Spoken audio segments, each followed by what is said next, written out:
सरकारी आंकड़ों के मुताबिक भारत में 112 करोड़ लोगों के पास आधार कार्ड है। आधार नंबर हर व्यक्ति की एक खास पहचान है, जिसमें व्यक्ति की आंखों की पुतली और उंगलियों के निशान लिए जाते हैं। सुप्रीम कोर्ट अपने आदेश में आधार कार्ड अनिवार्य ना करके वॉलेंट्री बेसिस पर करने को कहा है। कुछ लोगों का ये भी मानना है कि आधार कार्ड की इन्फॉर्मेशन अगर लीक हुई तो इससे लोगों के निजता के अधिकार पर बुरा असर हो सकता है। आधार कार्ड अनिवार्य होने के कारण आइए देखते हैं कि आम आदमी को किन परेशानियों का सामना करना पड़ रहा है। 23 साल से मैं मुंबई में हूँ और प्लस मेरे 3 भाई है बड़े ऊपर।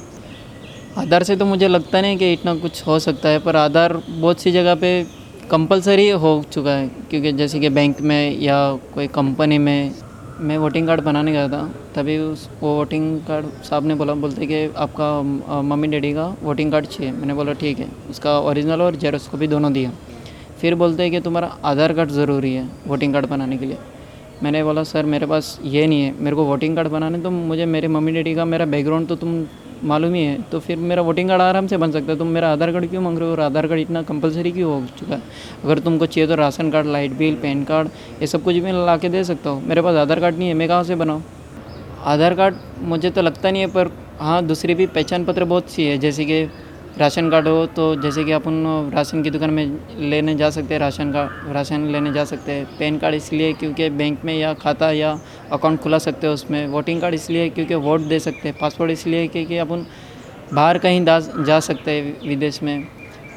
अपना ड्राइविंग लाइसेंस इसलिए क्योंकि लाइसेंस भी है और साथ में पहचान पत्र भी है, क्योंकि ये जगह पे रहता है।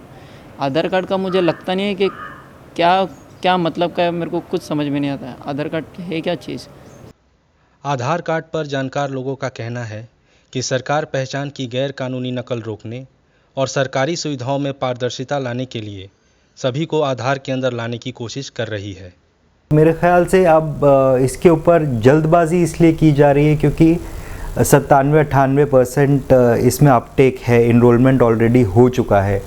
तो उस डेटाबेस को कंप्लीट करने के लिए अब ये तरीके की अनाउंसमेंट्स आ रही हैं और कहीं इसको मैंडेटरी बनाया जा रहा है, कहीं दूसरे तरीके का लालच दिया जा रहा है कि आपको ये सर्विसेज इससे मिलेंगी। क्योंकि अगर आपके पास 97% लोगों का डेटा है और 3% का नहीं है, तो एक ये लगता है कि इनकम्प्लीट डेटाबेस है।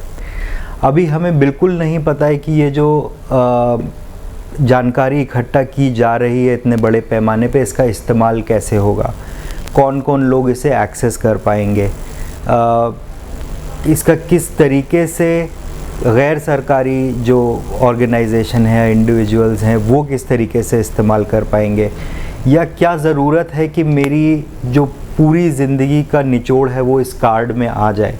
क्योंकि सुप्रीम कोर्ट में भी कहा गया है कि कॉन्स्टिट्यूशन बेंच को बिठाएंगे और इस पर बात होनी चाहिए कि आधार क्या कॉन्स्टिट्यूशन का जो फ्रेमवर्क है उसके अंदर ये फिट बैठता है।